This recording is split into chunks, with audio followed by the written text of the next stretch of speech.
No, first of all, great year, great to meet everyone. It's always nice to meet a young and ambitious set of people, right? Bring in a lot of energy, right? So, my pleasure to be here. So, coming back to what Akshay ji was saying. So, yeah, 2008 is when I passed out. Usse pehle, I am from Jaipur originally, so did my schooling here from St. Anselm's. So, Bansal classes यहाँ पास में ही है, वहाँ से coaching की थी. I had actually done computer science. So I started my journey in Bangalore with a company called NetApp as a software engineer. उसमें थोड़ा एक डायलेमा रहता है लाइफ में कि क्या करना है, कैसे करना है, राइट? थॉट्स बहुत सारे. I think I was at a stage where there were a lot of thoughts in terms of where I want to be and कैसे करना है. ऑनेस्टली उस वक्त ये भी एक थॉट था कि should I continue in the tech line and may be try for something in US as a MS और पीएचडी. वो भी एक ऑप्शन हमेशा होता है. बट व्हाट आई थिंक थोड़ा सा एक just being honest with myself, what I realize is that while I understand technology, while I like it, but being good at it requires you to really sit on the system and write hundreds and thousands of lines of code, right? Because ultimately that is what engineering is about in computer science, right? And you have to be ready for it, because just like there is civil engineering, electronics engineering, every engineering involves that effort. And probably being honest to myself, I felt that वो life मुश्किल होगी थोड़ा continue करना कि where because I think the life is slightly isolated where you have to be with your system and keep thinking of code. आपका interaction बाहर की दुनिया से थोड़ा कम होता है, सिस्टम के साथ ज़्यादा होता है. So that is what I felt that probably if I go deeper into tech, will I be able to excel at it? Because will I enjoy writing so many lines of code, being so deep into how the systems work? So that is why I felt that maybe I will enjoy this side more, where you understand technology, you understand how things work, but you are also on the field, on the front lines of the business, understanding how different businesses work and how value is added. So उसके लिए फिर generally speaking MBA is the path ahead, right? Yeah, so I think after MBA I actually got into the FMCG industry with Mondelez. So these guys, most of these FMCG companies have management trainee programs where they will take you as a management trainee. They will give you exposure into different lines of business by giving you 2 to 3 months stint.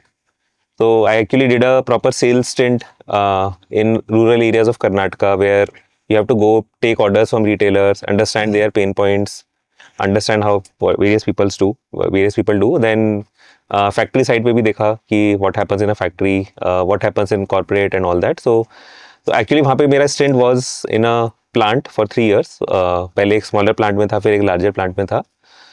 So got a very good exposure into how the actual data generation happens, how the actual product gets created, right? Because a lot of times you are aloof from the reality, right? That ठीक है हम बातें कर रहे हैं कि marketing campaign है, dairy milk है, ये है, but what is dairy milk, right? It is important to understand that what is dairy milk, what is the customer thinking about it. वो जो retailer है वो क्या सोचता है. हम अपनी दुनिया में रहते हैं कि dairy milk is great, but what happens on the ground. So I think वो that way it is a great learning experience. तो वहाँ पे I spent a good 3.5-4 years. Generally speaking, these FMCG companies give you a good career path, right? आप वहाँ पे रह सकते हो. You can spend decades of your life there. उसके बाद फिर then there is a differentiation they start creating it. ठीक है, maybe you are leadership material or not. If you are leadership material, then you will start getting assignments of that nature. Otherwise, people get stuck. So it is a 10, 15, 20, 25-year-old kind of a contract that आप बहुत long term सोचो, and you will find people there who have been there for decades. But अंदर से थोड़ा था कि do I really want to be in that kind of a steady state कि ठीक है. Now it's like a full circle with minimalist like HUL acquiring minimalist. But I hope that वो वाली life ना आए. मतलब that is not something which I want. पर हाँ. So उस वक्त e-commerce काफी just start ही हुआ था इंडिया में. मतलब grow होना start हुआ था. Correct. 2014 का टाइम है वो. तो उस वक्त ये सब जो फंडिंग राउंड्स वाली जो चीज़ें होती हैं वो उसी वक्त स्टार्ट हुई थी कि $1 बिलियन का फंडिंग राउंड हो गया, $2 बिलियन का फंडिंग राउंड हो गया, अमेजॉन एंटर हो गया इंडिया में, right? All of that was that time. तो उस वक्त तो जैसे अभी क्विक कॉमर्स की बातें हो रही होती हैं, उस वक्त ई कॉमर्स था and it was something new, something challenging. तो again was lucky enough to find the right people in Myntra and find the right role. So उस वक्त then I decided to switch to Myntra from Cadbury. तो again decision वो उसी चीज़ पे based था यार कि कुछ तूफानी करते हैं let's challenge ourselves, right? मतलब I've tried to create see honestly एक सबसे रिस्की काम होता है कि कुछ स्टार्ट कर लो, right, go for a startup, right. उससे नेक्स्ट रिस्की मुझे ये लगता है कि at least in your career take some risky bets, because always taking safe bets will take you to a safe location. But ये था कि ठीक है, उस वक्त एक डर था कि क्या होगा, मतलब बिकॉज उस वक्त तो यही बोला जाता था कि ये सब बबल है, कुछ नहीं चलेगा, सब अनप्रॉफिटेबल कंपनीज हैं, और अपने यहाँ तो बोला जाता है ना कि आपके घाटे में चलती हुई कंपनी में चले गए. So that was a thing I used to hear. So एक डर था कि how will things happen, but again it turned out to be a good experience, right? And what I realized is that in hindsight आपको लगता है कि इतना बड़ा रिस्क था नहीं जितना उस वक्त आपको लग रहा था. तो again was a very challenging experience. Myntra again being a उस वक्त तो बिल्कुल ही फास्ट ग्रोथ फेज में थी, बिकॉज उसी साल फ्लिपकार्ट ने भी एक्वायर किया था Myntra को. So they were just in that phase that we have the money in the bank now, so let's go for growth. So it was an interesting set of experience. I worked on their private brands business. So I was actually there. I was not in the operation side. I was there. I was looking at the growth and demand side. That how do I grow their business? Specifically, जो उनका private brands business है, जो Roadster, HRX, Master and Harbor. How do we decide their discounting, promotion on the app? How do we look at various kinds of data to see where are the opportunities? How do we compete? Right. So it was a good experience.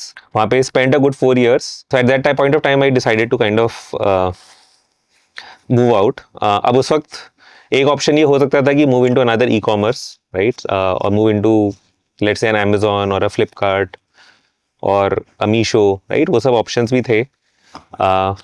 But then because all these things had happened, right? कि वो जो growth वाला role होता है उसमें I felt that this balance was actually going for a toss. So that is why I felt that again, let me take a risk and try to get into something.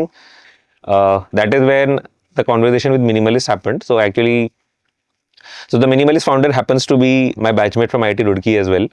तो उससे touch में तो मैं काफ़ी time से था कि क्या चल रहा है. I've been following their journey. So ऐसे ही एक चैट था. I had come down to Jaipur during the summers. तो एक चैट में ऐसा लगा कि हाँ, there is something in Minimalist for supply chain. So if you want to explore, तो लगा कि ठीक है, ट्राई करते हैं. तो then of course the whole interview process happened where they went through their due diligence and then we both liked each other and then that is how we kind of ended up here. So what made you like decide here I want to say be a part of Minimalist? Because looking now it looks easy ki they have tasted success and success has come to them, but it was like you also took a bet on them कि यार may be आपको भी जयपुर आना था. But होता है like what made you pick the brand or what did you identify? I think because they are 4 years old, right? Four and a half, 5 years old. Yeah. Very similar to kind of how we are. Yeah. But तो what made you कि यार from an outsider कि यार I want to be a part of this ship? So two things, right? एक तो as I said, right, कि वो जो bets पहले किए कि कैडबरी से मिंत्रा में जाना, मिंत्रा से Shadowfax में जाना, right? So what I realized is that thing which scares you at that time generally is good for you. Is something which at least I found for myself कि उस वक्त जो आपको scary लग रहा है कि कैसे करेंगे, उसमें आप challenge लो और generally that is where you actually end up learning a lot. So that is first thing. Second thing which I've also seen is that I honestly believe a lot in the power of brand, right? मतलब वो थोड़ा कई बार उसको ज्ञान भी माना जाता है, but I believe in it a lot because wherever I've seen is that, see, I started with Mondelez, right? Cadbury is a very strong brand and I used to see it and I used to feel it कि एक brand की एक value होती है, right? And if you're creating a brand, if you're creating a product which is solving a real customer need, right? बाकी चीज़ें figure out हो जाती हैं. मतलब what I have realized is कि ब्रांड बनाना सबसे मुश्किल काम होता है, उस पर स्टिक करना सबसे मुश्किल काम होता है. There are actually very few companies who actually do it. It is very easy to say कि अच्छा आज मैं ब्रांड हूँ लेकिन कल मैं डिस्काउंट कर रहा हूँ 50% या कल मैं 80% डिस्काउंट कर रहा हूँ, right? So it is very easy to take those short term bets, but there are very few people who have actually stuck to their guns and those are the people if they have, see, if someone has stuck to their guns and gone through a journey of 3-4 years being successful there, मतलब कुछ तो है and then they will do well, right. वो एक that is one thing which I have seen, that is something which I saw in Myntra as well, right. कि अगर आप देखो ई कॉमर्स में भी private brands have not been successful for any of the e commerce platforms. Myntra is the only one जहाँ पे वो successful हुए हैं. Everyone tried it, Flipkart tried it, Amazon tried it, but जो एक रोडस्टर का नाम है, जो एक HRX का नाम है, राइट, उतना और किसी का हुआ नहीं है. And again there I saw कि वहाँ पर मुकेश बंसल इज एक्चुअली जो उनके फाउंडर है मिंत्रा के, he was the one who actually build them as a brand, right. Day one से उनका था कि नहीं, हम एक सेलिब्रिटी लेकर आएंगे, हम अच्छे से उसको बनाएंगे, right. We will solve a real customer need, we will take the right bets. In fact one of the unknown reasons for the success is कि they actually identified winter wear as a key category. कि winter wear में generally कोई invest नहीं करता है, because winter wear is a 2-3 months thing. उसके बाद वो बिकता नहीं है, तो generally no one invests in it. So they actually took a bold bet कि नहीं, हम winter wear में जाते हैं. There you don't even have to discount a lot, या discount करोगी तो minimal discounting करो और आपका sales होने लगेगा. So I think so Myntra was another thing, right. So and जहाँ पे ब्रांड नहीं होता है वहाँ पर फिर उस तरह का होता है. तो जैसे honestly speaking Swiggy Zomato today are not strong enough brands, जो मुझे लगता है. इस वजह से उनका आपस में कोई डिफरेंशिएशन नहीं रह गया है, राइट. तो and you see the way they are going, right. तो कहीं ना कहीं व्हाट आई फेल्ट इज कि whenever there is a strong brand and wherever there is a strong ethos, generally those guys will do well, right. And it is about solving the other things, कि वो supply chain हो सकता है, वो manufacturing हो सकता है, वो ग्रोथ हो सकता है, वो पीपल का प्रॉब्लम हो सकता है, राइट. मुझे लगता है कि ये सब चीज़ें फिक्सेबल होती हैं.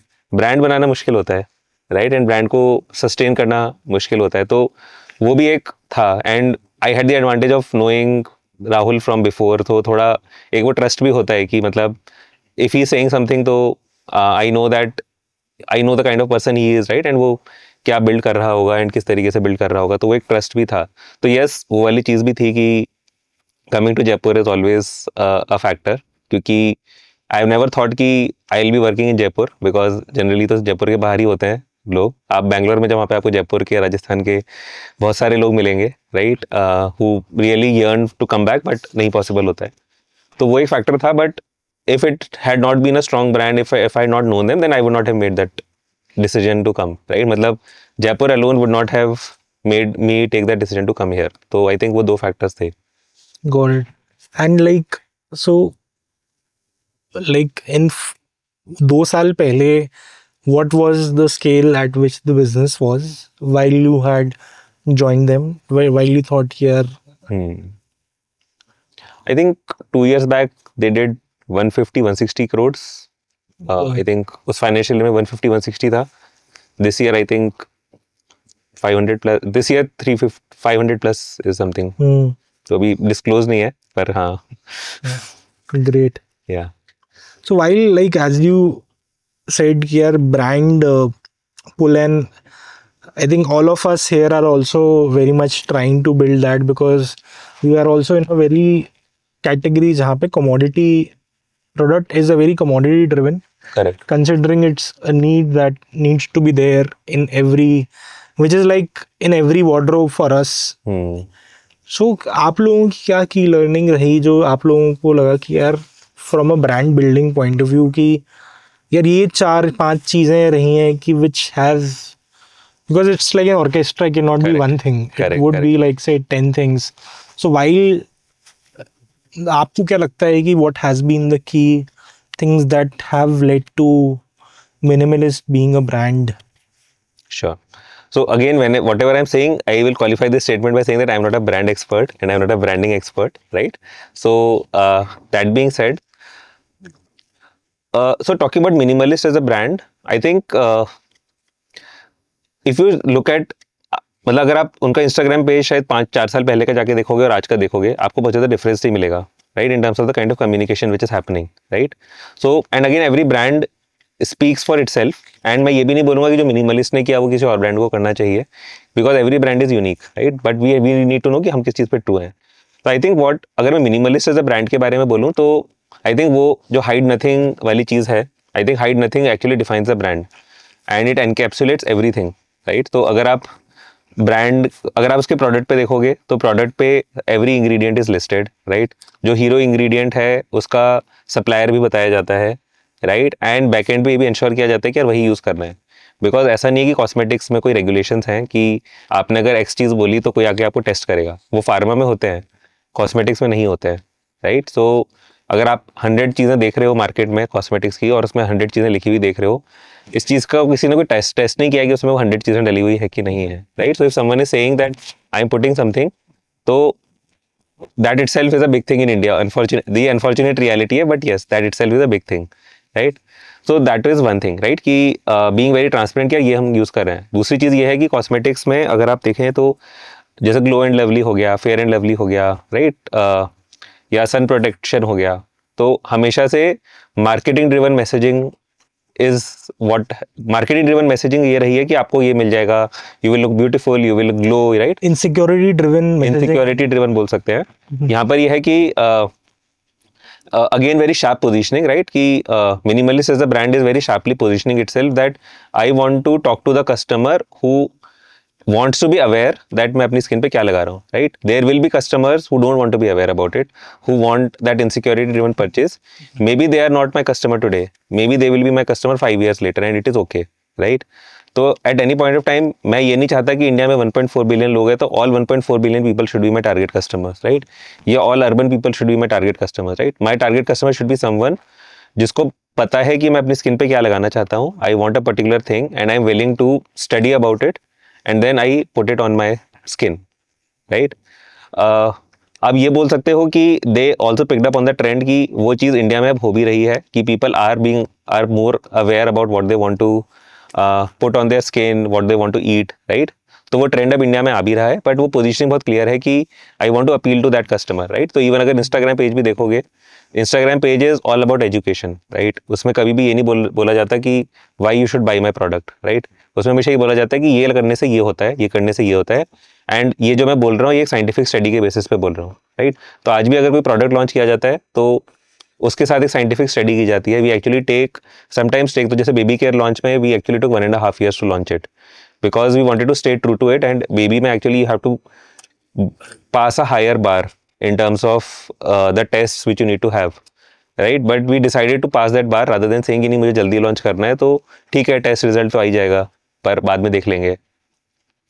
तो वो आई थिंक वो जो आपने ऑर्केस्ट्रा वाली चीज़ बोली, I think it is about what you are communicating on the packaging, what you are communicating in your marketing message and what are the things you are not doing, right. So ये कभी भी नहीं करते हैं कि यार अभी sales का प्रेशर है तो चलो इस बार डिस्काउंट चला के देख लेते हैं।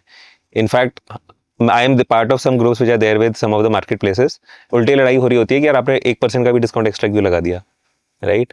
एंड वो लोग बोल रहे होते हैं कि डिस्काउंट लगा दो, बट वो बहुत क्लियर है कि नहीं लगाना है डिस्काउंट, नहीं लगाना है तो नहीं लगाना है। इवन इन ऑफलाइन नहीं करना है तो नहीं करना है, राइट। इवन जो ऑफलाइन की भी स्ट्रैटेजी है उसमें ये नहीं है कि it is very easy to find 1000 distributors and start being present in every store, but then अगर वो कस्टमर वहाँ नहीं आता है, राइट, एंड वो कस्टमर को अगर मैं सेम ब्रांड मैसेजिंग नहीं दे सकता हूँ then there is no point in being in so many stores. Again वहाँ पर भी इसीलिए ये डिसाइड किया गया है कि यार let's be in fewer number of stores but let's scale our communication, right. Let's see कि हम अपने प्रोडक्ट को ऑनलाइन से ऑफलाइन में कैसे कम्युनिकेट कर सकते हैं।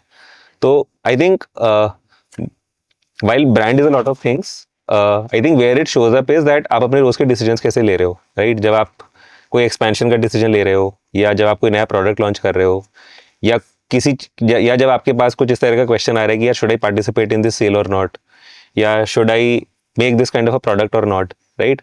उस वक्त आप क्या डिसीजन ले रहे हो और क्या कंपनी में सबको पता है कि ये डिसीजन का आंसर ये होना चाहिए because our brand is this. I think that is where it really shows up in action, right. So I think Minimalist में अगर किसी से भी पूछोगे तो वो शायद वही बोलेगा जो मैंने बोला है, भले वो नया है चाहे पुराना है, राइट। बहुत ज़्यादा डिफरेंस नहीं मिलेगा आपको। तो आई थिंक वो जो डेली एक्शंस और जो डेली बिहेवियर है उसमें दिखता है। इट इज़ नॉट जस्ट कि मैंने कस्टमर को दिखाने के लिए अपनी एक इमेज बना रखी है लेकिन पीछे से I am doing something else. Interesting. तो beyond communication and the messaging of ensuring transparency and sticking to the होता है ना sticking to the gun, what मतलब उसके अलावा आपको क्या लगता है कि यार considering it's such a cluttered market now, there's Pilgrim, Foxtail, Mamaearth already था इस कैटेगरी में,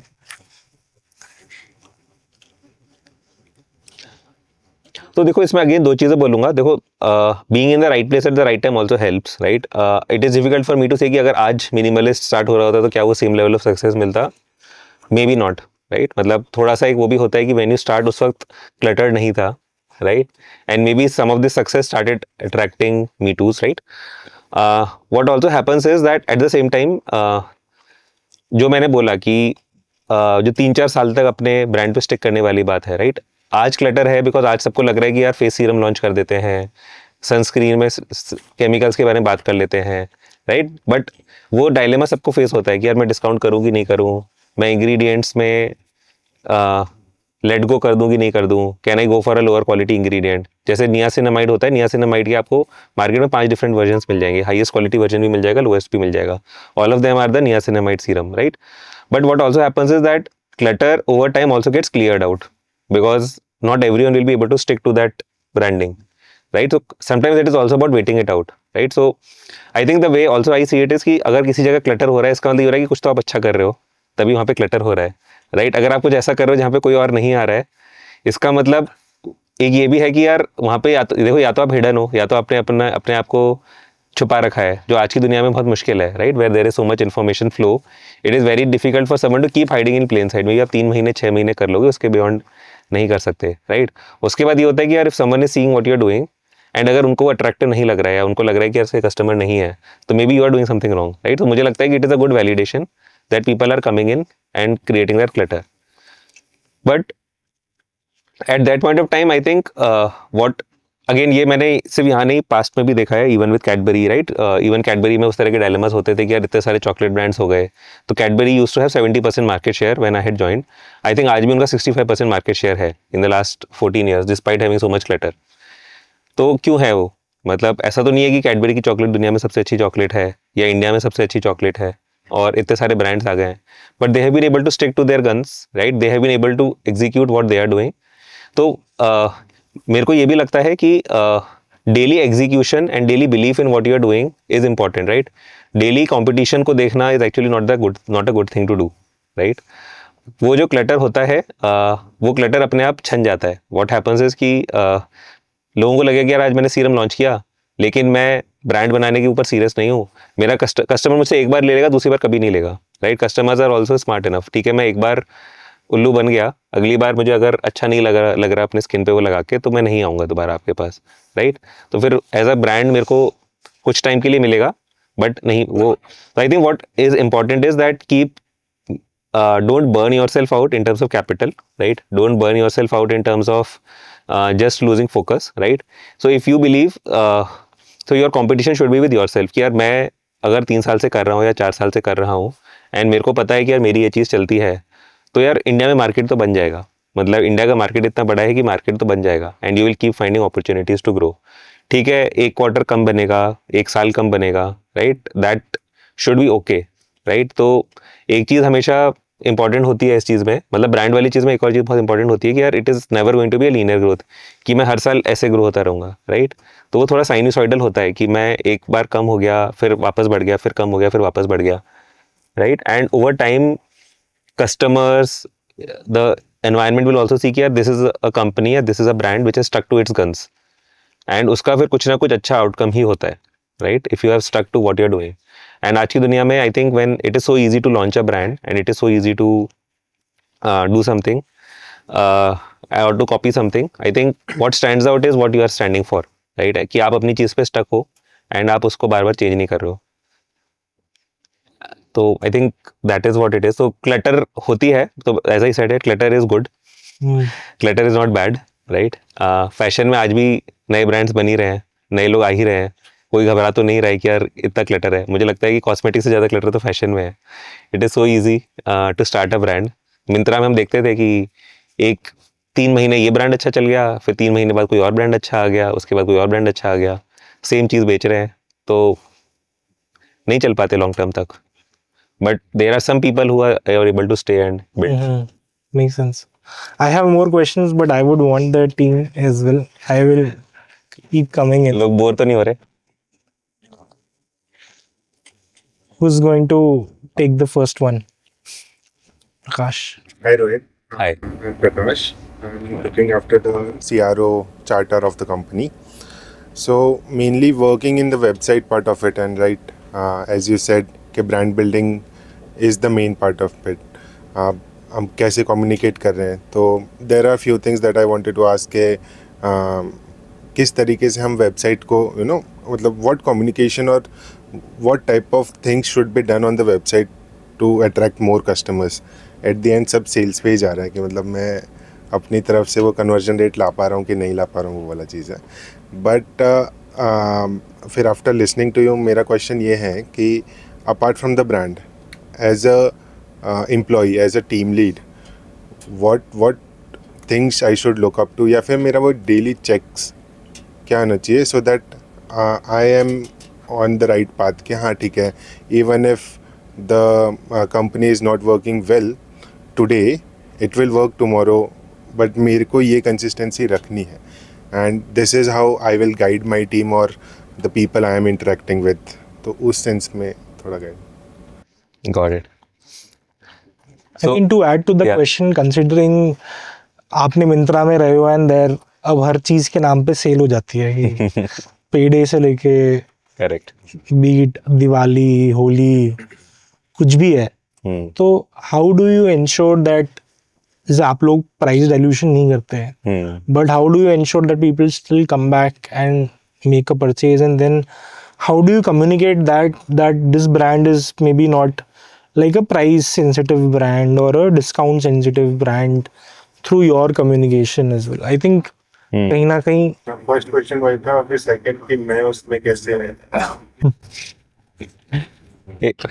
गुड गुड, काफी हैवी क्वेश्चंस पूछ रहे हैं आप, बुला के हैं. कॉफी है उसके लिए साथ कॉफी में चल रही है साथ में, इसीलिए.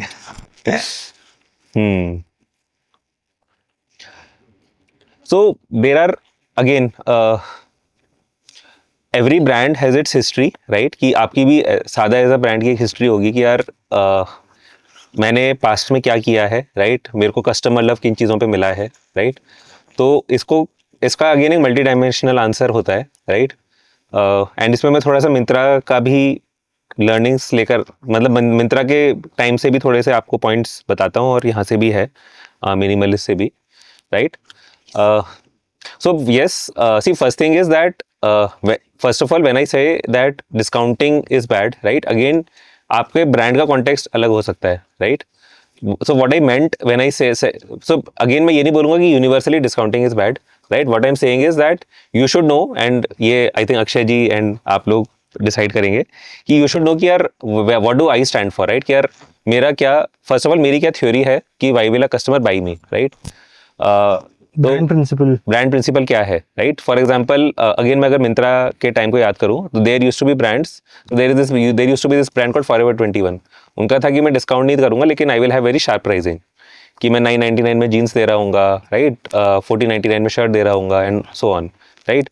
There used to be this brand called red tape. उसका था कि नहीं, मैं तो 70% पे ही चलूंगा, कि ठीक है जब सेल नहीं है तो मैं 60% पे चलूंगा, जब सेल है तो मैं 70% पे चलूंगा, और जब रात के 12 बजे सेल चालू होगी उस वक्त मैं 80% पे भी चलूंगा. तो वो भी पैसे तो बना ही रहा है भाई, ऐसा तो है नहीं कि कोई वीसी फंडिंग है उसके पास, राइट? तो उसका ब्रांड प्रिंसिपल है कि यार मैं तो यही ब्रांड हूँ, राइट? तो now it might be fine for a brand to be a 30% discount brand or a 40% discount brand or a 10% discount brand, right? वो एक आपका वो मतलब खुद का कंपनी का इंटरनल वो है कि मेरा एक्सेस उस पर कहाँ आता है, राइट? एंड वो उसका वैलिडेशन किस बेसिस पे है, राइट? कि मैं 10% ब्रांड हूँ तो क्यों हूँ, 20% ब्रांड हूँ तो क्यों हूँ, राइट? कि वो मेरा कौन सा कस्टमर है जो मुझे खरीदता है, राइट? एंड देन ऐसे कस्टमर्स के पास मैं ज़्यादा कैसे पहुँच सकता हूँ. अब उसको जब आपके पास वो चीज़ क्लियर हो जाए, then the problem actually becomes कि how do I reach more of such customers which will like my brand, right? अगर मुझे पता है कि यार हाँ ऐसे लोग एग्जिस्ट करते हैं, एंड मैं जो दे रहा हूँ it is valuable for a customer, right? It's just कि उस कस्टमर ने मुझे डिस्कवर नहीं किया है या मुझे ट्राई नहीं किया है. So then I think the problem becomes that how do I get new customers, right? And how do I get them to try my brand without giving discount, right? अब उसको करने के तरीके होते हैं. देखो अगेन अगर मैं टैक्टिकली बोलूँ तो उसको करने के तरीके ये भी होते हैं कि you can give a gratuity to the customer, right? So जैसे समटाइम्स मिनिमलिस्ट में sometimes we do sampling, right? कि यार ठीक है मैं डिस्काउंट नहीं दे रहा, but let me give a 10 ml sunscreen, right? 10 ml sunscreen में दूंगा, तो person will try it and then maybe they will like the brand and then they will buy the sunscreen, right? या फिर अभी Rajasthan Royals के साथ activation किया हुआ है, सनस्क्रीन पार्टनर बने हुए हैं उनके, तो अगर आप SMS स्टेडियम में गए हो तो वहाँ पे आपको मिला होगा डिस्पेंसर एंड ऑल कि कर रहे हैं वो branding and all, right? So that is one way, right? कि यार I run something which lets me get more customers. Referral programs हो सकते हैं, राइट? कूपन्स हो सकते हैं, गिफ्ट कार्ड्स हो सकते हैं, राइट? फ्री गिफ्ट्स हो सकते हैं, नेक्स्ट परचेज के वो हो सकते हैं, राइट? तो वो टैक्टिकल तरीके हो गए कि यार मतलब दुनिया में सिर्फ यही नहीं है, बाई वन गेट वन होता है, बाई वन गेट वन में आपके पास तोड़ने के तरीके होते हैं, राइट? या फिर वैल्यू बेस्ड डिस्काउंटिंग होती है. तो खासकर हायर प्राइस प्रोडक्ट्स में, फैशन में बहुत ज़्यादा चलता है कि अगर मेरा प्रोडक्ट थोड़ा सा हायर प्राइस है तो मैं परसेंटेज डिस्काउंट ना बोल के उसको रुपीज़ ऑफ की तरह दिखा दूँ, तो वो रुपीज़ ऑफ में कस्टमर को ज़्यादा लगता है. तो ये सब टैक्टिक्स हैं, मतलब ये स्ट्रैटेजी नहीं बोल रहा मैं, these are tactics, right? And these are some of the things which brands have been doing, right? तो ये तो हो गया जो मार्केट में बहुत सारे लोगों ने किया है, राइट? फिर नेक्स्ट स्टेप आता है कि what are the other creative things which I can do to reach more customers, right? वहाँ पर आपका सोशल मीडिया गेम आने लगता है, वहाँ पर आपका how are you leveraging online and offline वो आने लगता है, right? And again communication value driven भी हो सकता है कि यार why is it that this thing is making sense at this point of time. तो वहाँ पर एक थोड़ा हीरो प्रोडक्ट्स वाली चीज़ काफ़ी इंपॉर्टेंट होती है कि जैसे अभी समर्स हैं तो आपका कोई समरी प्रोडक्ट है तो मैं उसको हुक बना के लेकर आऊँ, राइट? तो again what I have seen right from Myntra वाला टाइम या यहाँ वाला टाइम भी कि it is important also recognise कि यार मैं ब्रांड को किसी चीज़ से रिप्रेजेंट करूँ एंड उस चीज़ पे लोगों को लेकर आऊँ. Now that something can be a discount, that something can also be a product कि यार मैं इस प्रोडक्ट है जो मुझे पता है कि यार ये मेरा सुपर सेलर प्रोडक्ट है, let me make this product the hero and मैं उसको हुक बना के लोगों को लेकर आऊँगा क्योंकि मुझे पता है कि यार जिस कस्टमर को मैंने इसके बारे में बता दिया वो फिर एक बार यहाँ पर आ गया तो then I will be able to convert them, right?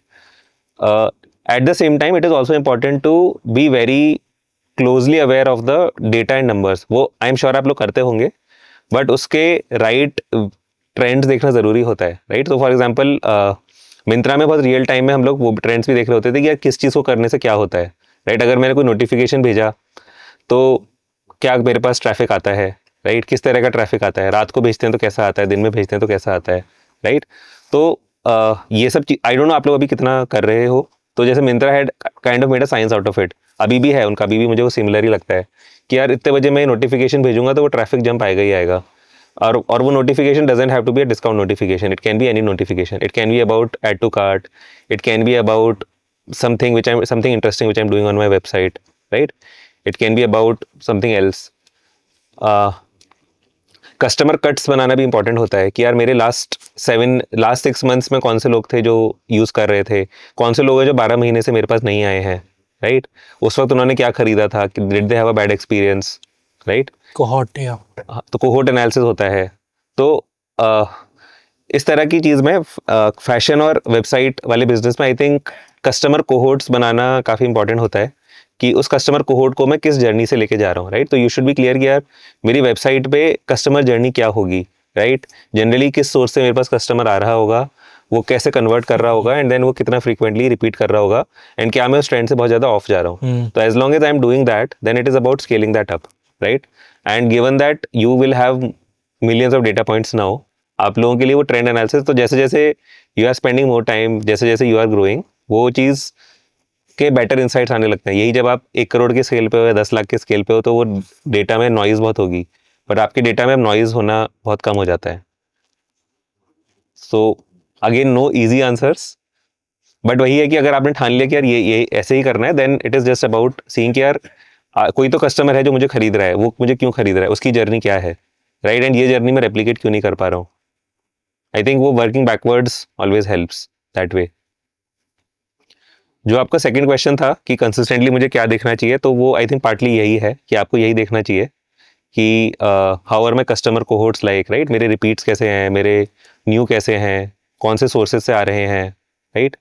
कहाँ पे मुझे परफॉर्मेंस करनी पड़ रही है, कहाँ पे मुझे ऑर्गेनिक करना पड़ रहा है.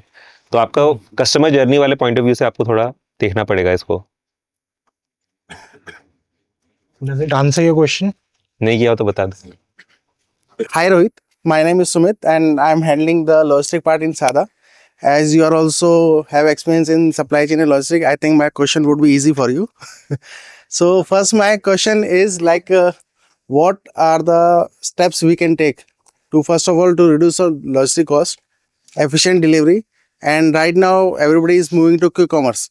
So I want to know what are the good parts of quick commerce and what are the bad parts of quick commerce. So 3 questions हैं आपके. पहला है कि how do I reduce my logistics cost? Second था how do I make it efficiency से क्या मतलब है आपका? तो गलत प्रोडक्ट डिलीवर ना हो जाए, वो कंज्यूमर एक्सपीरियंस वाइज. ओके, तो ये आपको ऐसा टारगेट मिला है कि कॉस्ट भी कम कर दो और स्पीड भी बढ़ा दो, राइट? बहुत आसान है, कॉस्ट भी कम कर दो, स्पीड भी बढ़ा दो, 10 मिनट में डिलीवरी भी कर दो. एंड लास्ट क्वेश्चन था आपका क्विक कॉम. क्या कह रहे हैं SDD with 5% logistics cost.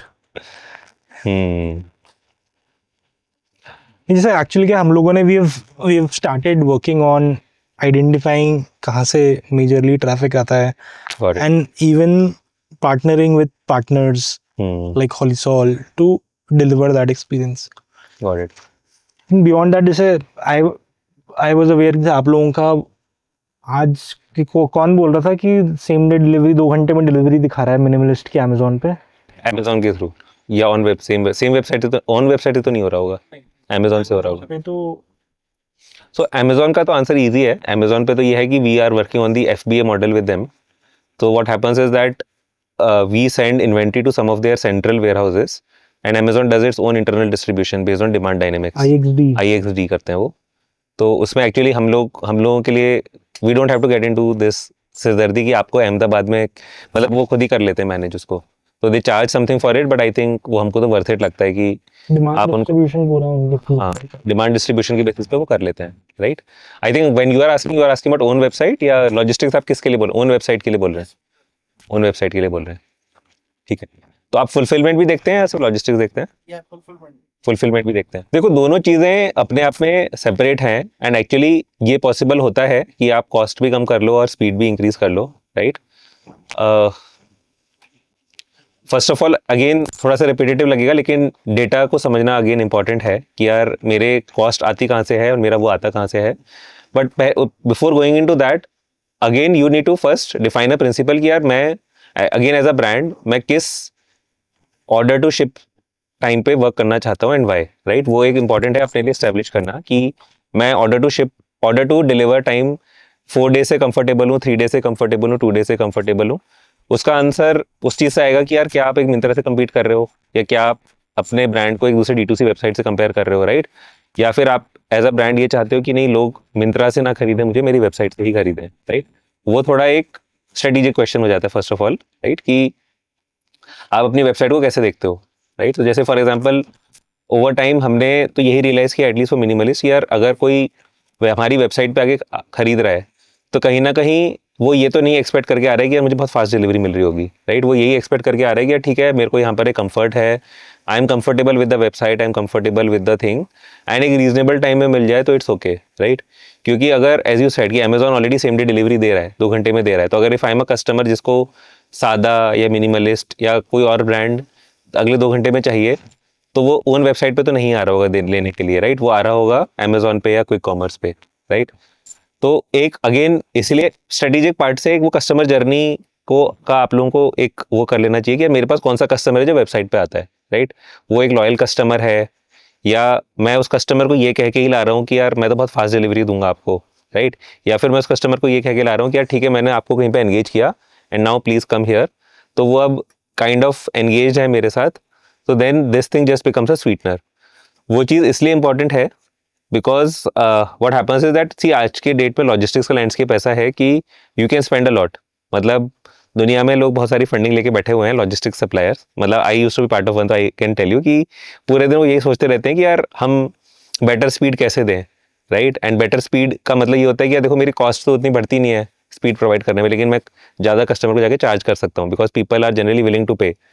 Slower delivery के लिए generally people are not willing to pay. तो लॉजिस्टिक्स कंपनीज इन जनरल काफ़ी प्रेशर डाल रही होती हैं कि यार नहीं, आप तो फास्ट डिलीवरी लो, बहुत अच्छा हो जाएगा, वो हो जाएगा, राइट? तो इसलिए वो एक पॉइंट है जो आपको पहले स्ट्रेटेजिकली सोच लेना चाहिए कि are you do you want to be a 2 days delivery company, 3 days delivery company, and उसमें भी आपका पहले ऑर्डर टू शिप टाइम कितना है, क्योंकि ऑर्डर टू शिप टाइम मुझे लगता है कि बहुत ही कंट्रोलेबल नंबर होता है कि यार मेरा वेयर हाउस कितना जल्दी टर्न अराउंड कर रहा है। Because if warehouse can turn around your orders really fast, तो वो आपको लॉजिस्टिक्स में मार्जिन मिल जाता है।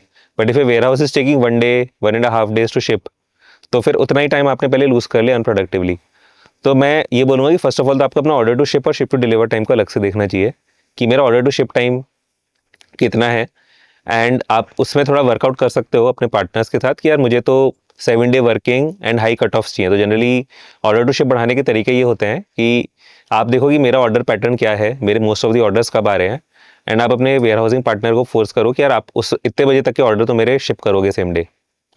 उससे फिर ये बेनिफिट होता है कि आपका शिपिंग टाइम बहुत फास्ट हो जाता है। The moment shipping time is fast, एक तो ये होता है कि कस्टमर को एक दिल में जो धक धक है वो थोड़ी कम हो जाती है कि मेरा ऑर्डर बहुत जल्दी शिप हो गया, तो एक उसका परसेप्शन उसी वक्त बन जाता है।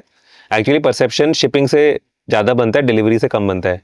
अगर आप 2 दिन बाद शिप कर रहे हो और उसके बाद सेम डे डिलीवर कर रहे हो, कस्टमर फिर भी गाली देगा कि यार मैं तो 2 दिन से टेंशन में था कि यार ये, एक तो मैं इस ब्रांड पे आया, मैंने इस ब्रांड पे पहले ऑर्डर प्लेस किया, 2 दिन इन्होंने शिप करने में लगा दिए, तो मेरा तो एक इंप्रेशन बन चुका है। उसके बाद आप चाहे सेम डे डिलीवर करो चाहे नेक्स्ट डे डिलीवर करो, एक्चुअली फ़र्क नहीं पड़ता। तो bias for action should reflect from a consumer. तो एक तो मैं बोलूँगा कि आपको पहले शिप टू डिलीवर से पहले ऑर्डर टू शिप सॉल्व करना चाहिए। आई डोंट नो आपका कितना है, अच्छा है कि बुरा है। जनरली स्पीकिंग हाफ डे होना चाहिए ऑर्डर टू शिप, 0.5 days होना चाहिए। तो डलवा देंगे हम KPI में। एंड वो पॉसिबल होता है करना, राइट, 0.5 0.6, राइट। तो जैसे ही आपने वो किया तो आपको, तो लेट्स से आपने बोला कि यार मुझे कस्टमर को ऑन एन एवरेज 3 दिन में पहुंचाना है, तो अगर आपने अपना ऑर्डर टू शिप 0.5 कर लिया तो आपको वहाँ पे 2.5 days मिल गया लॉजिस्टिक्स में। तो it increases the flexibility you have to go for lower cost logistics partners, right. तो ये तो होगी पहली चीज़। अब दूसरी चीज़ आ गई, आप लोग अभी लॉजिस्टिक्स में कोई डायनेमिक एलोकेशन करते हो? Do you use any dynamic allocation between logistics partners, या एक कोई सारे ऑर्डर्स देते हो? नहीं, नॉर्मली तो एक ही है, पर कुछ ऐसे कर रखा है जो नियर बाय एरियाज है तो बाय सर्विस देते हैं। अदरवाइज जैसे दिल्ली हो गया, ये राजस्थान और दिल्ली के आसपास के एरिया बाय सर्विस क्योंकि वो तो 1 या 2 दिन में जाएगा, वो बाय एयर जाएगा नहीं। अदरवाइज जो भी रेस्ट ऑफ इंडिया वो पूरा बाय एयर। ओके। आप लोग कुछ क्लिक पोस्ट या कुछ यूज करते हो, कैसे कर रहे होते हो ये? We use Shipway. Shipway use कर रहे हो आप? तो शिपवे आपको फैसिलिटी देता है डायनेमिक एलोकेशन करने की? हाँ। ओके। तो हाँ, तो सेकंड चीज इसमें यही आती है कि अगेन फैशन में खासकर RTO परसेंटेज काफ़ी इंपॉर्टेंट होता है। आई एम श्योर आप लोगों का कुछ 8-10% तो मिनिमम RTO होगा। कितना है आप गेस करो। मतलब इससे कम है कि ज़्यादा है? कम है। कम है, 5%। 5 to 6% के बीच में हमारा एक्चुअली 60% इज प्रीपेड। हाँ। So for us the on COD it is typically 10% of COD. Got it. तो दूसरी चीज़ फिर यही होती है कि लॉजिस्टिक्स पार्टनर्स में थोड़ा आपको अगेन देखना पड़ेगा कि मेरे बल्क ऑफ द ऑर्डर्स कहाँ पर आ रहे हैं, right, and 98th percentile 99th percentile order कितने दिन में डिलीवर हो रहे हैं, उसके हिसाब से आप अपना डिज़ाइन करना चालू कर सकते हो, राइट। क्योंकि air is again very costly, right. Air आपका एक्चुअली लास्ट ऑप्शन होना चाहिए। इन जनरल एक और कॉन्सेप्ट होता है जो आपको थोड़ा सा ये मैप करना चाहिए कि is air really increasing your speed और नॉट, खासकर मेट्रो टू मेट्रो के लिए। बिकॉज लेट्स से आपने ब्लू डार्ट को दिया, आपके वेयर हाउसेस कहाँ, दिल्ली में, जयपुर में? जयपुर में ही है। जयपुर में है, तो जयपुर से वो जो एयर आपको कनेक्शन देता होगा वो पहले दिल्ली ले जाके देता होगा। करेक्ट। तो जयपुर से दिल्ली का आपने वैसे ही टाइम पहले वेस्ट कर दिया 1 दिन का। उसके बाद आपने दिल्ली से एयर लिया, उसकी जगह आप जयपुर से सरफेस कर देते तो वो 1 दिन में उतना वैसे भी सरफेस से आगे चला जाता, राइट। तो जैसे फॉर एग्जाम्पल आपको जयपुर से मुंबई है, तो जयपुर से मुंबई आपका एयर है, तो जयपुर से दिल्ली पहले आप भेजते हो, फिर दिल्ली से मुंबई आप एयर करवाते हो, जयपुर से मुंबई आप सरफेस भेजोगे उतना ही टाइम लगेगा, राइट। सो आपको वो देखना पड़ेगा कि सरफेस सही में स्लोअर है कि नहीं है, राइट। सरफेस एक्चुअली इतना स्लोअर होता नहीं है। इन जनरल आप एक थंब रूल लगा सकते हो कि 2 सिटीज़ के बीच में जितना भी किलोमीटर डिस्टेंस है जो गूगल मैप्स पे दिख रहा है उसको 40 kmph से डिवाइड कर लो, उतने घंटे में वो सरफेस से वहाँ पे पहुँच जाएगा। एंड वो घंटे अगर एयर के इक्विवेलेंट ही आ रहे हैं तो कोई पॉइंट नहीं है, क्योंकि आपके फिर जो Tier 2 सिटीज़ होते हैं वहाँ पे ब्लू डार्ट भी आपको एयर डायरेक्टली वहाँ तो देगा नहीं, वहाँ से मेट्रो में देगा। तो पहले आपने दिल्ली भेजा, दिल्ली से फिर मेट्रो भेजा, फिर मेट्रो से आपने उसको फिर फर्दर कनेक्ट करवाया, तो अपनी फ्लेक्सिबिलिटी आपने सिग्निफिकेंटली रिड्यूस कर दी। एंड ब्लू डार्ट एक ऐसा पार्टनर है जो कॉस्ट कभी कम करता नहीं है, इनफैक्ट हर साल बढ़ाता ही है। तो एक तो ये भी है कि आपको ब्लू डार्ट की कॉस्ट इंक्रीजेस भी एक्सेप्ट नहीं करनी चाहिए, जनरली मना कर देना चाहिए कि हम एक्सेप्ट नहीं करेंगे।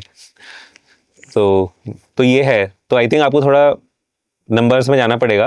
Logistics is about numbers, right? You will have to really get into numbers कि मेरी कॉस्ट कहाँ जा रही है, क्यों जा रही है, एंड ये मुझे इतना टाइम क्यों लग रहा है।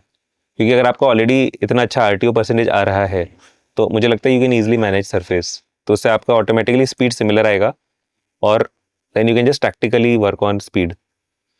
कमिंग टू SDD तो उसमें आपको ये देखना पड़ेगा कि आपके ब्रोकन ऑर्डर्स कितने आ रहे हैं, are you really able to provide that speed और नॉट, एंड उसको प्रोवाइड करने के लिए आपका वेयर हाउस भी उसी हिसाब से अलाइंड है कि नहीं है, कि how much you are investing in SDD in terms of cost, क्योंकि वो वेयर हाउसिंग पार्टनर भी आपसे अच्छे खासे ले रहा होगा शिफ्ट चलाने के लिए और लॉजिस्टिक्स वाला भी ले रहा होगा।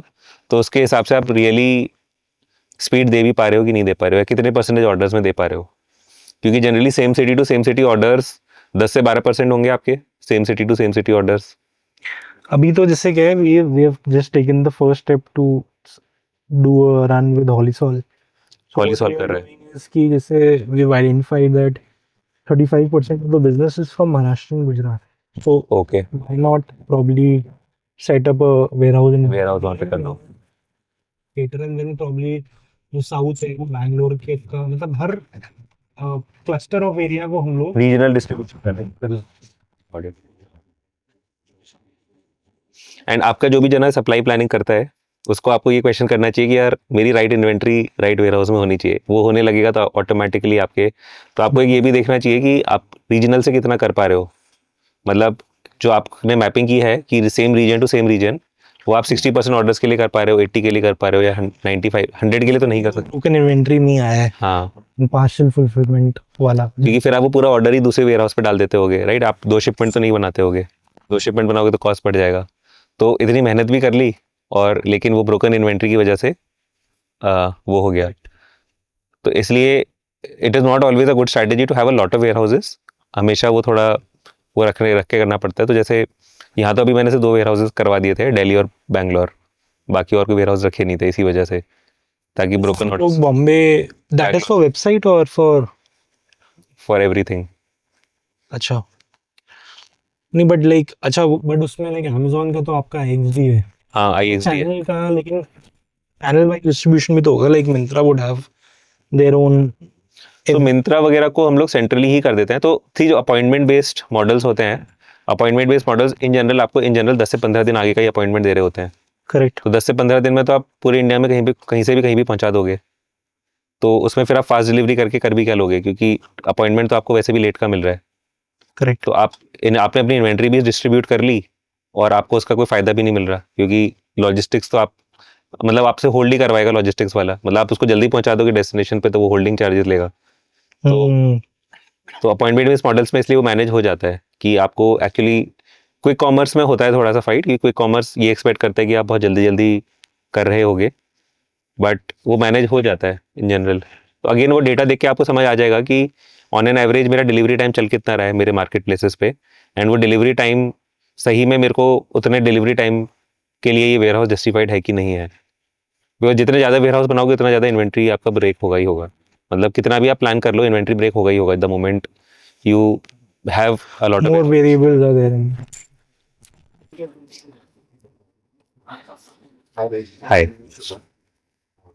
I work in the founder's office, so I take care of the marketplaces and retentions. So when you were talking about the coupons and regular interval different sales, I can relate to it. But then I got the answer that you should not dilute the brand on the basis of the discount. But again, every marketplace is different. So how do we decide our strategy to grow on a different platform? Like currently we are live on Amazon, Myntra, and then there are multiple platforms that are coming in. Like Zob has been launched by ShipRocket, and then this platform in the Bangalore Slick. Cred has also launched different coupons and deals. So how do we go ahead? Shall we grow to some extent to one platform, then move to another one, or parallelly go towards every platform? So these are the 2 questions I would like to. Got it.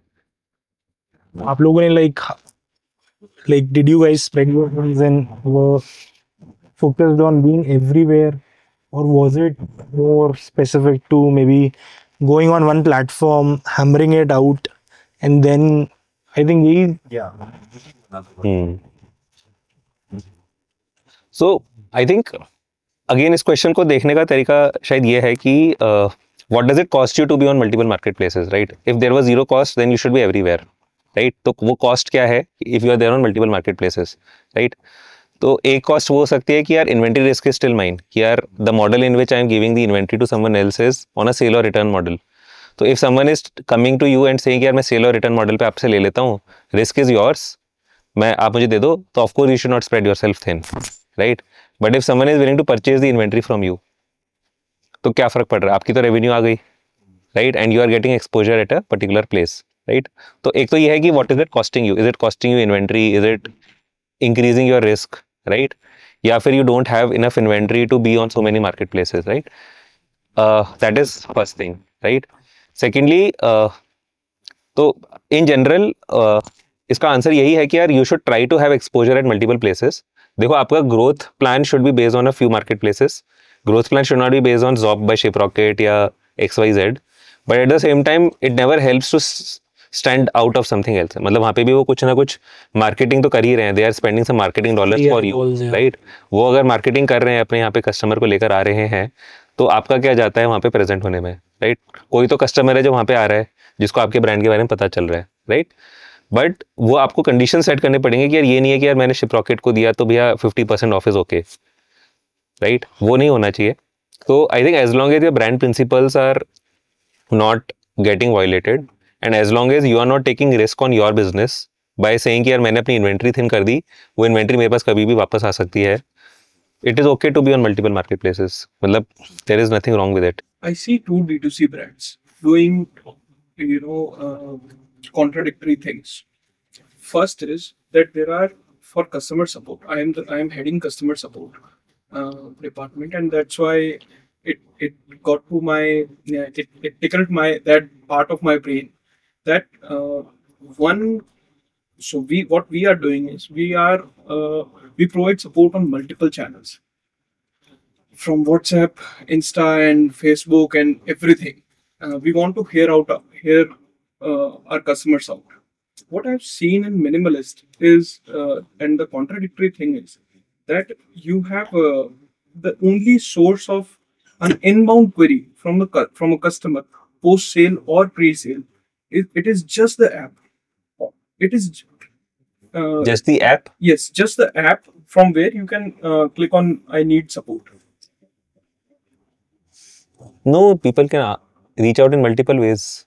I mean, Because on the product we give a email address, help@bminimalist, so people can reach out with that. So, but there's no WhatsApp, there's no live chat.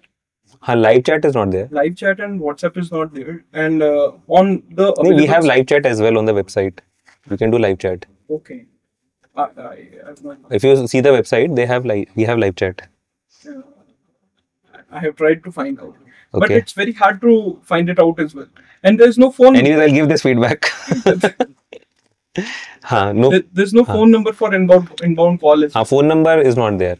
right? So how do you are you too much confident in the products? Are the products so good, or are there lesser queries? How do you mitigate the risk of churn of the customers? Actually difference ये भी है ना कि यहाँ पे क्या it's not return and exchange, वो एक फैक्टर के पैरेलल का आ जाता है कि रिटर्न एंड एक्सचेंज का तो कहीं ना कहीं जो एजुकेशन है वो ऑलरेडी वेबसाइट पे हो ही रही है, तो may be it's more like a self serve thing कि कॉस्मेटिक्स में थोड़ा कम तो होता है intensity as compared to fashion, क्योंकि साइज चार्ट Fashion में, नहीं है, लोचा नहीं है, the kind of decision matrix आपका रिटर्न परसेंटेज कितना है अभी? अच्छा खासा होगा, हर चैनल का अलग है. पर होगा, मतलब अच्छा खासा होगा, डबल डिजिट परसेंटेज. हाँ बिल्कुल बिल्कुल. तो पॉइंट ये है कि आई थिंक एक वही जो I think what Akshay ji is also saying कि एक बहुत बड़ा डिफरेंस फैशन वर्सेस कॉस्मेटिक्स में ये है कि कॉस्मेटिक्स में 99% ऑफ द जॉब हो जाता है once you have delivered the product to the customer. उसके बाद अनटिल एंड अनलेस उसको कुछ डैमेज मिला है या खाली मिला है या टूटा हुआ मिला है, तो number of cases in which a customer will need to reach out to the customer care is very less. आपके केस में ये है कि मे बी every 1 in 5 या every 1 in 6 customer will need to again engage with you to return or to say कि यार मेरा size नहीं आ रहा है या वो नहीं आ रहा है, राइट. तो मुझे लगता है वो डिफरेंस है. आपके भी जो कस्टमर क्वेरीज आते होंगे उसमें ऐसे क्वेरीज तो बहुत कम आते होंगे कि मुझे फटा हुआ मिला है या मुझे मिसिंग मिला है, राइट. वो percentage will be very low, right. But ज़्यादातर परसेंटेज यही होगा कि हाउ डू आई रिटर्न या मेरा return pickup, like return, exchange and delivery returns. And फिर उसमें ये भी होता होगा कि मेरा रिटर्न पिकअप नहीं हुआ, रिटर्न पिकअप करवाओ, राइट. तो वो आपने एक एक्स्ट्रा लेग भी हो गया. जैसे हमारे यहाँ पे डिलीवरी के बाद वो खत्म हो जाता है कि रिटर्न पिकअप तो हम करते ही नहीं है, राइट. तो जनरली किसी को अगर टूटा हुआ मिला है या कुछ मिला है तो again depending on the case, depending on the customer history, sometimes we decide कि उसको रिप्लेसमेंट भेज देते हैं या रिफंड कर देते हैं, वट एवर, राइट. तो वो रिवर्स लॉजिस्टिक्स वाला भी नहीं है. तो आई थिंक वो एक डिफरेंस है. आई थिंक वही रीज़न होगा कि रिफंड भी आ जाता है रिटर्न पिकअप के बाद. मेरे को पैसा मिला नहीं, मेरे को हाँ करेक्ट. एंड आपका शायद ये होगा कि मेरे पास जब आ जाएगा, जब मैंने वेरीफाई कर लिया है, we do pickup only, pickup पे ही कर देते हैं. बट वो होता है ना कहीं अब वो मैसेज आपके पास एसएमएस के फॉर्म में आता है. फिर वो पैसे कब मिलेंगे, लोगों को एक एंग्जाइटी रहती है. फिर कैश ऑन डिलीवरी में रहता है कि कैश ऑन डिलीवरी का कब मिलेगा, उसके लिए बैंक अकाउंट डिटेल्स लेने पड़ते होंगे, राइट. तो वो है रीज़न. तो आई थिंक तो ऐसा कुछ नहीं है कि कुछ एरोगेंस है कि यार नहीं हमारा प्रोडक्ट तो इतना अच्छा है कि कस्टमर सर्विस बिठाने की ज़रूरत नहीं है, ऐसा कुछ नहीं है. But I think it's just the nature of the industry कि इस इंडस्ट्री में reasons why people will come to you are lesser, right. And I think हमारे साथ ये भी होता है कि the way we have built the team is कि एक्चुअली यहाँ पे प्रोडक्ट नॉलेज देने वाले कॉन्वर्जेशन ज़्यादा करने पड़ते हैं ऑफन टाइम्स. समटाइम्स और all times people will come and ask questions कि मुझे ये वाली क्रीम यूज़ करनी चाहिए क्या, या मुझे ये वाला नियासिनामाइड यूज़ करना चाहिए या ट्राइनेक्सामिक यूज़ करना चाहिए. उस तरह के क्वेरीज काफ़ी आ रहे होते हैं. तो हमने थोड़ा टीम को उस तरीके से बिल्ड किया है कि the customer support team will have product knowledge की टू गाइड पीपल थ्रू कि यार इसमें ये केमिकल्स हैं, इसको ऐसे यूज़ करो. फैशन में प्रोडक्ट नॉलेज एक लेवल तक आती है कि टाइप ऑफ कॉटन क्या है, टाइप ऑफ फैब्रिक क्या है, बट इतना डीप में नहीं जाना होता कि मतलब साइंटिफिकली मैंने क्या किया है, वो क्या किया, राइट. तो फैशन में इट इज़ मोर विजुअल कि मेरे को प्रोडक्ट अच्छा लग रहा है, broadly I know about it, तो आई विल बाई इट. तो आई थिंक वो भी थोड़ा डिफरेंस है कि वी फेल्ट कि it is important to give that kind of an engagement to customer. Sometimes customer will want to know about the product और about what you are offering and what is good for them. मतलब customers often discuss कि मेरा skin type ये है तो मैं इसको use करूँ कि वो यूज़ करूँ. तो थोड़ा नेचर ऑफ कॉन्वर्जेशन भी डिफरेंट है यहाँ पे versus fashion. I'll ask the next question.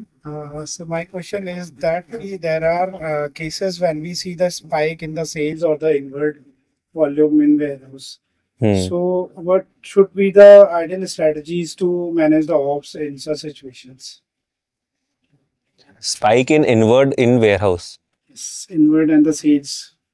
बहुत सारा माल आ गया, अपने को इन्वर्ट करना है. Better planning. जितना ज़्यादा प्लान करोगे, देखो अगेन आपको again if I think about it, ये प्रॉब्लम क्यों होता है, why is spike a problem. Spike is a problem either because you don't have physical infrastructure to invert so much in so much amount of time, या you don't have people, right.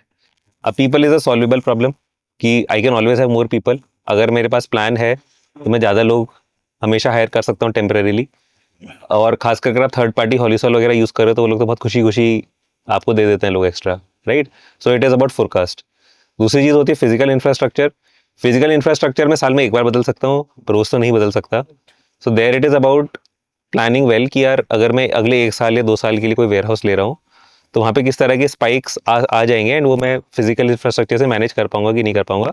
उसमें भी again जो third party ware house होता है उसमें ये advantages होते हैं कि they can give you more stations, right. तो जनरली जो ये वेयर हाउसेज होते हैं ये इस प्रिंसिपल पे चलते हैं कि वो आपको कुछ ना कुछ डॉक्स, तो इनवर्ट साइड पे वो आपको डॉक्स एलोकेट करके रखते हैं और डॉक के बाद वो आपको कुछ स्टेशंस एलोकेट करके रखते हैं कि यार ये टेबल मैंने सादा को दे दी तो वो मैं इस पे इन्वर्ट करूँगा. एंड सिमिलरली आउटवर्ड के लिए भी वो आपको एलोकेट करके रखते हैं.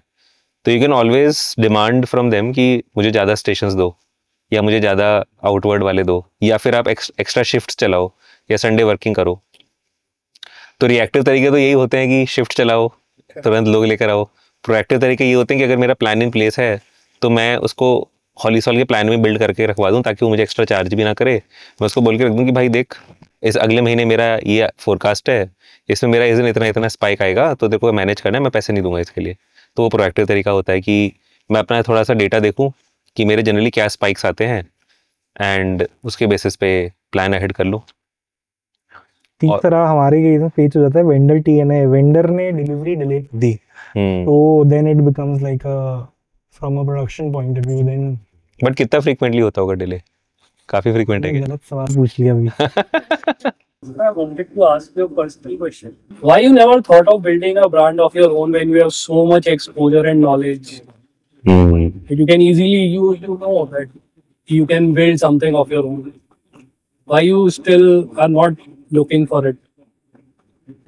देखो यार, अगेन मेरे को ऐसा लगता है कि you should start up when you know कि यार what I am building is definitely something which I believe in, कि यार यहाँ पे मुझे है कि यार ये तो चलेगा ही चलेगा। देखो, या तो वो था कि आप एक बहुत ही यंग एज में थे कि यार उसी में मैंने स्टार्ट कर लिया, एंड उस वक्त मतलब may be when I passed out उस वक्त वो ऐसा एनवायरनमेंट नहीं था कि यार यू जस्ट स्टार्टअप। उसके 2-3 साल बाद आ गया था वो एनवायरनमेंट। जैसे Shadowfax के भी जो फाउंडर्स थे, दे वर 2012 बैच, और वो पहले दिन से ही उन्होंने स्टार्ट कर लिया। इनफैक्ट आजकल लोग कॉलेज के अंदर भी स्टार्टअप कर लेते हैं।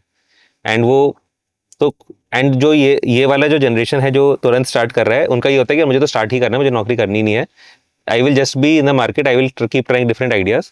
तो एक तो ये माइंडसेट होता है कि यार मैं बस मार्केट में उतर रहा हूँ एंड मुझे तो स्टार्ट ही करना है, मतलब मुझे तो फाउंडर ही बनना है, एंड मैं पहले 3 महीने ये करूँगा, ये नहीं किया तो फिर मैं कुछ और करूँगा, लेकिन मैं नौकरी नहीं करूँगा। एक तो उस तरह का डेस्पिरेशन नहीं बोलूँगा, it's not desperation, but it's just यार it's a life choice, it's a choice which someone is making. मैं ये नहीं बोल रहा कि वो चॉइस गलत है, मैं बोल रहा हूँ कि वो एक चॉइस है कि यार एक है। एक दूसरा तरह का सेगमेंट होता है कि यार नहीं, पहले I want to be sure, I want to know कि यार मेरा ये चीज़ है, इस पर मैं फाइनेंशियली अब सिक्योर हूँ, अब I can take this bet, right. Probably I go into the second thing कि यार मेरे को कहीं ना कहीं वो एक था as a person, it also depends on the kind of person you are, कि यार I probably am not that kind of a person कि यार बस उतर जाओ एंड कुछ ना कुछ कर लो। शायद वो करता तो हो भी जाता स्टार्ट, बट ऑनेस्टली स्पीकिंग शायद यही रीज़न है कि इसीलिए स्टार्ट नहीं किया। मेरे को तो बहुत एक सवाल पूछना था कि like how have you like scene different cultures at different right from like से, एंड आप लोगों के लिए क्या सबसे इंटरेस्टिंग टेक अवे रहा है from a cultural learning that you see that really helps align people in that direction? जैसे आपने बोला कि किसी से भी आप मिनिमलिस्ट में पूछो, उसको पता है कि वो वहाँ पे क्या डिस्काउंटिंग मे बी उनके डीएनए में नहीं है। तो how have you seen that instilling in the org, because it's an orchestra and correct 100 लोग हैं तो 100 लोगों को वो चीज समझ पाए एंड दे कम्युनिकेट दैट।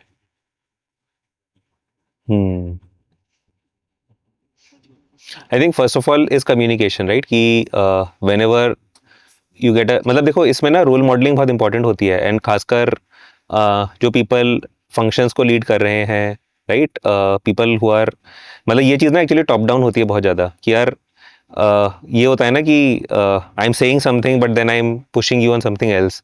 वो जितना ज़्यादा अपन उस कॉन्फ्लिक्ट को हटा सकें, राइट, वैन सामने वाले बंदे को दिखे कि यार नहीं, यहाँ पे देयर इज़ अ कंसिस्टेंसी, कि when faced with a difficult choice, जो मुझे 3 महीने पहले बोला था उसी चीज़ को अभी आज भी फॉलो किया जा रहा है, राइट। तो defining the thing is important, communicating it is important, right, but वो इनग्रेन तभी होता है जब, जो मैंने यहाँ मिनिमलिस्ट में देखा और पास्ट में भी देखा है, कि यार जो डेली बेसिस पे एक्शंस हो रहे हैं ना, वही इनग्रेन हो जाता है, राइट। मिंत्रा में क्यों EORS इतना इंपॉर्टेंट है, राइट, मिंत्रा में EORS इसलिए इंपॉर्टेंट नहीं है कि यार वो जो बंदा सेल चला रहा है उसको बहुत मज़ा आ रहा है, वो इसलिए इनग्रेन्ड है कि यार वो ओवर टाइम जो क्वेश्चन होता है वो यही होता है कि यार आपने इस साल से अगले साल की सेल में कितना ग्रोथ दिया। तो अगर मुझसे क्वेश्चन ये पूछा जाएगा कि यार इस साल से अगले साल की सेल में कितना ग्रोथ दिया जाएगा, तो and that will be celebrated, right. तो वहाँ पर यही सेलिब्रेशन होता है कि यार इस बार मैंने 300 करोड़ की सेल करी, अगली बार मैंने 500 की करी, अगली बार मैंने 1000 की करी। तो if that is what is being celebrated, if that is what is being recognised, right, तो उसके बाद आप भले कुछ भी बोलो कि यार नहीं मैं तो फैशन डेस्टिनेशन हूँ, मैं तो प्रीमियम डेस्टिनेशन हूँ, वो बाहर की दुनिया के लिए अच्छा है, मैं क्रिटिसाइज नहीं कर रहा हूँ, बट मैं बोल रहा हूँ कि यार बाहर की दुनिया के लिए अच्छा है, बट इंटरनली फिर people will work in that way कि यार मुझे सेल को मैनेज करना है, फिर everyone gets aligned that way, right. तो मुझे लगता है कि जब वो डिफ़िकल्ट चॉइसेस आती हैं एंड जब वो पर्टिकुलर चीज़ें आती हैं, उस वक्त अपन कितना कंसिस्टेंटली किस चीज़ पे लोगों को पुश कर रहे हैं, आई थिंक वो डिटरमाइन करता है कि over time, because then the people who stay with the company they become the ambassadors of it, right, because उन्होंने multiple time ये देखा होता है, right। So when they are in a situation where let's say their manager is not there या when the founder is not there, they will know कि यार ये situation मैंने पहले फेस की थी, तब ये डिसीजन लिया गया था, तो मोस्ट लाइकली यार यही डिसीजन सही है, तो मेरे ख्याल से वो role modelling and continuously acting on it under difficult situation becomes important and still keeping that mantra of delivering results, right. दूसरी चीज़ ये भी होती है कि हाँ ठीक है मैं उस चीज़ पे एक्ट कर रहा हूँ लेकिन company goes to the ground, वो चीज़ भी सही नहीं है, राइट. तो the ability of that company and the team to find solutions while making those difficult choices also builds that conviction अंदर से कि यार हाँ ये चीज़ चल सकती है. तो जैसे जैसे वो सक्सेस स्टोरीज बनने लगती हैं तो लोगों में वो बिलीव फिर इनग्रेन भी करने लगता है कि हाँ यार ये जो चीज़ है, फिर then they will have that respect as well, right. कि यार अगर मेरा मैनेजर मुझे ये बोल रहा है तो यार उस चीज़ से रिजल्ट भी आकर आए.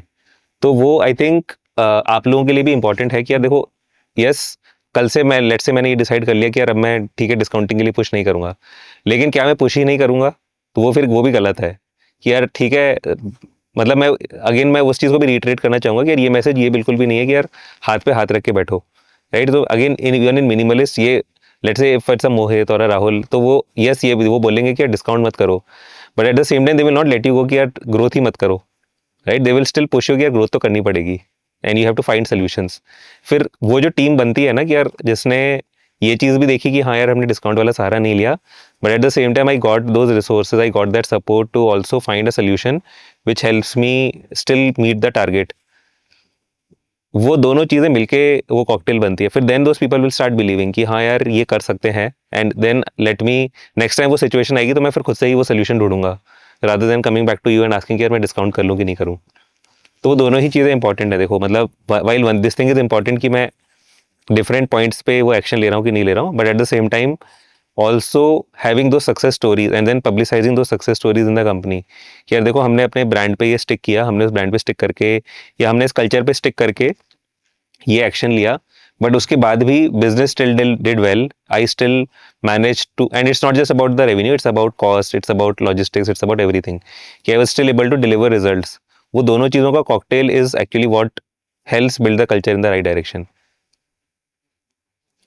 क्योंकि अगर कल्चर ये है कि यार नहीं कुछ भी करके रिजल्ट लेकर आओ तो रिजल्ट तो आ जाएगा, बट देन फिर वो वाली चीज़ देन फिर वो एक बॉटम्स अप हो जाती है कि यार फिर वो जैसे भी हो रहा है फिर देन वही आपका बॉटम्स अप कल्चर है कि कभी मैं ये कर लेता हूँ कभी मैं वो कर लेता हूँ. तो आई थिंक दोनों चीज़ें ज़रूरी हैं in my view and that is where the challenging part of the role comes in, right. अगर वो सिर्फ यही होता कि यार ठीक है डिस्काउंट मत दो या ब्रांड पे स्टिक करो लेकिन रिजल्ट्स का प्रेशर नहीं है, so then that is not a high functioning, that's not the right situation to be in. Got it. You guys? Cultural perspective, I have another question. Leadership side से अगर सोचें, you just said that communication is the key and we need to be transparent within the organization. Where's the boundary? How transparent can the leadership team be with like the other team members? Because obviously I feel like bigger the team size, the higher the size, higher the probability of misalignment can be there. And if we try to become more transparent, then it could go like it can turn negatively as well for us. So how to draw that line and where to know like where the boundary is? Again, and that is again my personal opinion. When I'm saying this, I'm not representing minimalist, right? Because yes, there are boundaries to communication. In general, what I found is that until and unless some information will either really what do you say take away your trade secret or be identifying a person in a personal way in a very negative sense, what is the harm in giving an information, right? So generally what I believe is, and I think that is what I've seen most of these organizations as well, they believe in communicating until and unless there is an exception, right? मतलब एक होता है कि I will communicate as an exception, एक होता है कि I will hide as an exception. तो as long as it is hiding as an exception or holding back as an exception, I think it is fine. तो the default should be to communicate, the default should be to be transparent, right? मैं again एक example देता हूँ. So Myntra में there are a large chunk of people who get the complete details of revenue of the company, of the margin of the company, brand level sales every 5 minutes. Every 5 minutes live data आता है and ये तब से है जब से मैं था, मतलब अब तो उसके बाद 7 साल और हो गए हैं. Eight the same time Amazon is a company जहाँ पर ये है कि मेरी जो कैटेगरी है, कैटेगरी के अंदर भी मैं जो ब्रांड देख रहा हूँ मुझे बस उसका डेटा देखने को मिलेगा. Even people inside the company don't get to access, right. तो इसीलिए मैं ये बोलूँगा कि देखो, and both the companies are successful in their own ways, right?